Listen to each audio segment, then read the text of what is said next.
Anthony Davis at perfect center para sa Lakers, yan ang ating pag-uusapan. Final seconds. Bryant for the win. Bang! Naku, Anthony Davis viral ngayon dahil sa kanyang inasal sa dalawang mga bata niyang fans. Sa ngayon kasi ay nasa bakasyon si Davis sa Malibu, Florida matapos ang naging laro nila sa Olympics. Nasa Malibu Carnival nga ay makikita na merong dalawang bata ang nagmamakaawa para makapagpa-autograph kay Anthony Davis habang ito ay nasa isang sasakyan. Pero kahit eye contact ay hindi man lang ito tiningnan ni Anthony Davis. At kahit nga matapos nang huminto at bumaba si Davis para sumakay sa kanyang sasakyan, ay sinubukan pa ng mga bata na humingi ng autograph kay Anthony Davis. Pero hindi talaga nito pinansin ng mga bata at sumakay na ito sa kanyang sasakyan. Kaya nakakalungkot talaga ito sa dalawang mga nasabing bata na gusto lang humingi ng autograph kay Davis.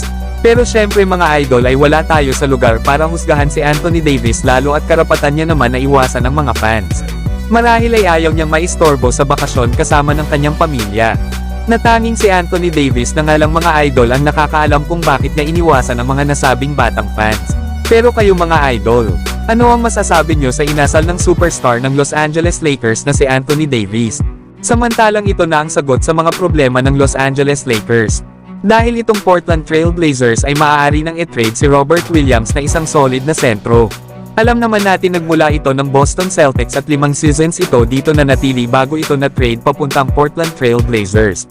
Nakasama nga ito sa trade package para makuha ng Boston si Drew Holiday. Pero last season matapos ang 6 games nito sa Portland Trail Blazers ay hindi na ito pinaglaro ng kanilang kupunan dahil sa kanyang injury.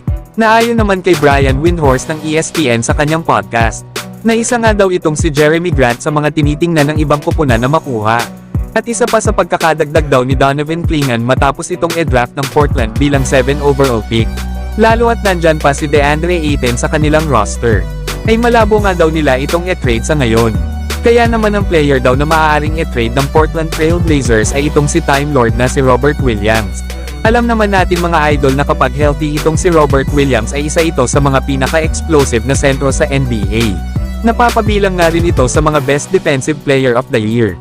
Pinakamaganda pa nga nitong season ay noong 2021-22 season under kay Coach M. Udoka. Ang problema nga lang daw dito kay Robert Williams ay ang kanyang injury sa tuhod at lower back. Madalas nga ito ang nagkakaroon ng injury sa kanyang career. Pero isa nga itong talented na passer at playmaker sa itaas ng perimeter.